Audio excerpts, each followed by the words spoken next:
Токтогул Айсанова. Пробка, начиная от Логвиненко и до проспекта Мира. Стоим уже 20 минут. Происходит репетиция инаугурации президента. Спрашивается, зачем вот это надо было?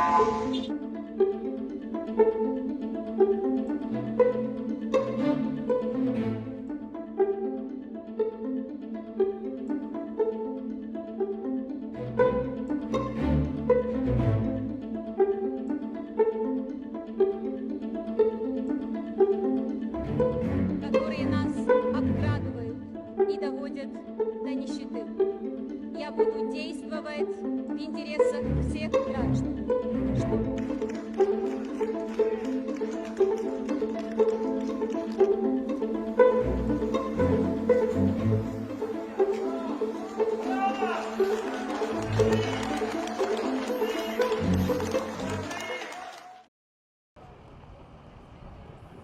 They are entering the north grounds of the White House towards the north portico.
Açık aykırı, atkарууга öz elimden жана ата журтумдун алдында ант беремин.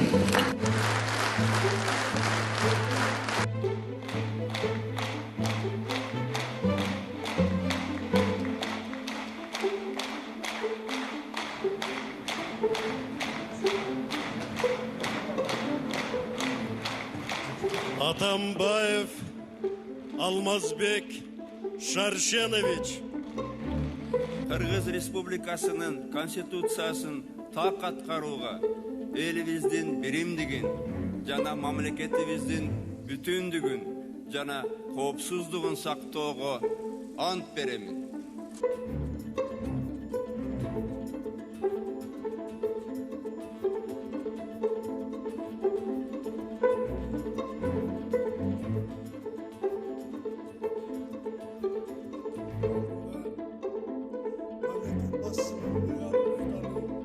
Adaletli işke başarıga